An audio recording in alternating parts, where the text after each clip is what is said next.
তো গাইস আজ আমরা বিটিসির একটু চার্টটা দেখে নেব যে বর্তমানে বিটিসি যে রেঞ্জে চলছে তাতে আপসাইড মোমেন্টাম দিতে পারে না ডাউন সাইড মোমেন্টাম দিতে পারে।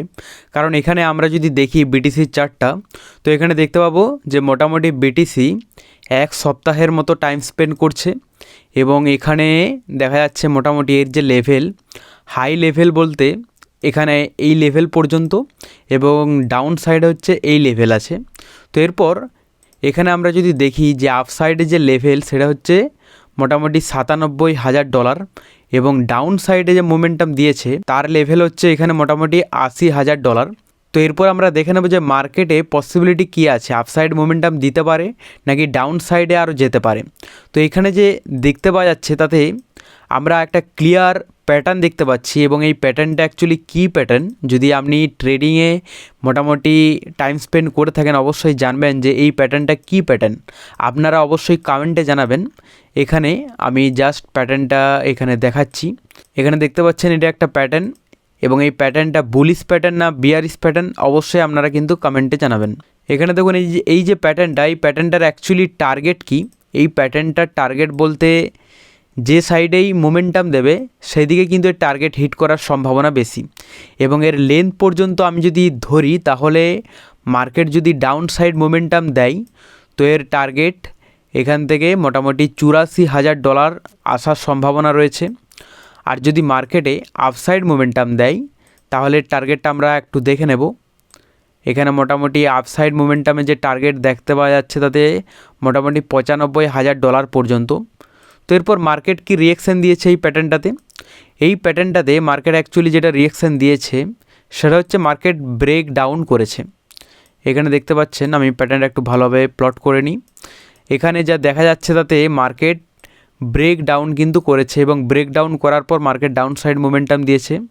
তো এখানে সেলার্সের কিন্তু ভালোই প্রেসার ক্রিয়েট হয়েছে এবং এর এই যে মোমেন্টামটা ব্রেক থেকে মোটামুটি ডাউন সাইড মানে একবারে লো পর্যন্ত 3.7% কিন্তু মোমেন্টাম দিয়েছে, কিন্তু এর টার্গেট হচ্ছে এত দূর পর্যন্ত যেটা হচ্ছে পেন্ডিং আছে। এরপর এখান থেকে যে মার্কেট আপসাইড মোমেন্টাম দিয়েছে, তো অনেক ক্ষেত্রে কি হয় কোনো প্যাটার্ন ফেক আউট হয়ে যায়, তো সেক্ষেত্রে এই ফেক আউটটা যদি অ্যাকচুয়ালি হয় তার কনফার্মেশন আমরা পাবো এই লেভেলে। কারণ মার্কেট এখানে দেখুন যে এই প্যাটার্নটা যখন ক্রিয়েট করছিল, মার্কেটে প্যাটার্নটা ক্রিয়েট করার পর এখানে অলরেডি ব্রেকআউট দিয়েছিল, মানে বেশিরভাগ বায়ার্সকে এখানে আহ্বান জানিয়েছিল যে মার্কেট আপসাইড মোমেন্টাম দেবে।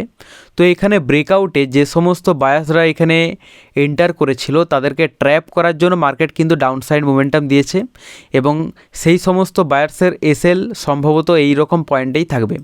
তাদের এসএল হিট করার জন্য মার্কেট টোটালি কিন্তু ডাউন সাইডে ফল করেছে।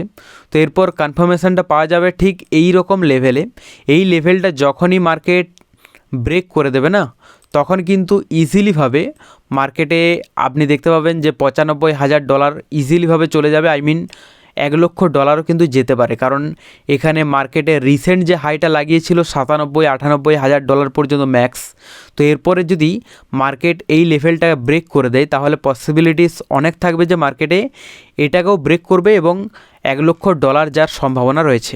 কিন্তু মার্কেট যদি ডাউন সাইডে আসে তাহলে মার্কেট এই যে লেভেল আছে এটা $86,000 রিসেন্ট যে লোটা ক্রিয়েট করেছিল, এই লোটাকে যদি মার্কেট ব্রেক করে দেয়, মার্কেট যদি এখান থেকে লোকে ব্রেক করে দেয় তাহলে ইজিলিভাবে এর যে টার্গেট এই প্যাটার্নের, মানে মোটামুটি এই প্যাটার্নের টার্গেট হচ্ছে $84,000 কিন্তু ইজিলিভাবে চলে আসতে পারে। তো সেই জিনিসটা এখন কারেন্ট সিচুয়েশানে দাঁড়িয়েছে। তো এখানে এই প্যাটার্নটা অ্যাকচুয়ালি দেখুন এখানে বায়ার্স চেষ্টা করেছে এবং সেলার্সও চেষ্টা করেছে সমপরিমাণ।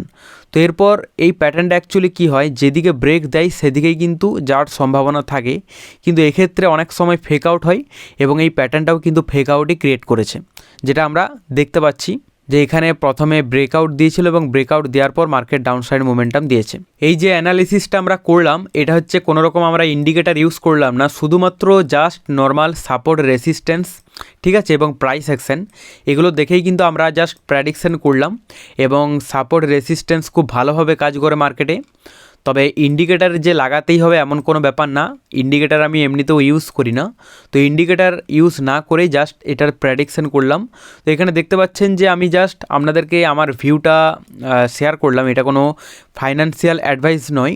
তো এখানে প্রেডিকশন এটাই ছিল, কারণ মার্কেটে আপসাইড মোমেন্টাম তখনই কনফার্মেশন পাবে যখন এই যে লেভেলটাকে ব্রেকআউট করবে, এবং ডাউন সাইড মোমেন্টাম এই লেভেলটাকে ব্রেকআউট না করলে কনফার্মেশন পাওয়া যাচ্ছে না। কারণ এটা হচ্ছে পুরো সাইডওয়েজ মার্কেট, এই জায়গাটা পুরো সাইডওয়েজ, এবং এক সপ্তাহ ধরে মার্কেট এই রেঞ্জেই কিন্তু ঘোরাফেরা করছে। আর রেঞ্জ বাউন্ড মানে মার্কেটে বেশিরভাগ ক্ষেত্রেই ট্র্যাপ হয়, কারণ এখানে দেখুন রেঞ্জ বাউন্ড মার্কেটে আপনি যেখানেই ট্রেড করুন না কেন সেখানে কিন্তু মার্কেটে আপনি ট্র্যাপে শিকার হবেন। এখানে মার্কেটে বারবার ফ্রেকআউট ক্রিয়েট করছে, এখানে দেখতে পাচ্ছেন এখানে ফ্রেকআউট হয়েছে, এখানে ফ্রেকআউট হয়েছে, তো সেক্ষেত্রে বেশিরভাগ ক্ষেত্রে লসের চান্সেস থাকে। আর এখানে আরেকটা ব্যাপার আছে যে মার্কেটে এখানে যেটা ক্রিয়েট করেছে সেটা হচ্ছে মাল্টিপল টাইম রেসিস্ট্যান্স। কারণ দেখুন মার্কেটে যখন বারবার রেসিস্ট্যান্স ক্রিয়েট করে তখন ইজিলিভাবে সেই রেসিস্ট্যান্সকে ব্রেক করার পসিবিলিটি থাকে। তো মার্কেটে হচ্ছে এটা হচ্ছে third time resistance, third time রেসিস্ট্যান্সও কিন্তু মার্কেট ইজিলিভাবে রেসপেক্ট দেয়। তো এটা হচ্ছে ফার্স্ট, এটা হচ্ছে সেকেন্ড, এটা হচ্ছে থার্ড। এবার মার্কেটে যদি এইরকম রিয়াকশান দেয়, ধরুন এখানে মার্কেটে থার্ড টাইম রেসিস্ট্যান্সটা রেসপেক্ট দিল এবং এর প্রিভিয়াস যে রেসিস্ট্যান্স এটাকে কিন্তু ব্রেক করলো না, তাহলে ইজিলিভাবে কিন্তু মার্কেট আবারও ডাউন সাইডে ফল করতে পারে, এবং এই ডাউন সাইড ফলটা কিন্তু খুব খতরনাক হতে পারে এবং ইজিলিভাবে টার্গেট পর্যন্ত চলে আসতে পারে। কিন্তু কোনো কারণে যদি মার্কেটে এর রেসিস্ট্যান্সটাকে ব্রেক করে এখানে হোল্ড করে, তাহলে পসিবিলিটি থাকবে যে মার্কেট একটা higher high higher low pattern তৈরি করার। এখানে এই মুহূর্তে মার্কেটে lower high lower low pattern তৈরি করে করে যাচ্ছে, কিন্তু এটা যদি হায়ার হাই হায়ার লো তৈরি করে তাহলে মার্কেট শিফট হবে এবং আপসাইড মোমেন্টাম দেবে। তবে পরবর্তীতে আমরা আবারও লাইভে শেয়ার করব যে কীরকম সিচুয়েশান হতে পারে এবং মার্কেট কোন দিকে যেতে পারে। তো এই মুহূর্তে মার্কেটের যে সিচুয়েশান দেখা যাচ্ছে মোটামুটি 24 ঘন্টার মধ্যে বিটিসি গ্রিনেই দেখা যাচ্ছে, এবং ইথেরিয়ামও কিন্তু আপসাইড মোমেন্টাম দেখা যাচ্ছে। বাকি পজিটিভই বলা যায়, অল কয়েনগুলোও মোটামুটি ভালোই এখন রেঞ্জে চলছে, ভালোই মোমেন্টাম দিচ্ছে, দেখা যাক কী হয়।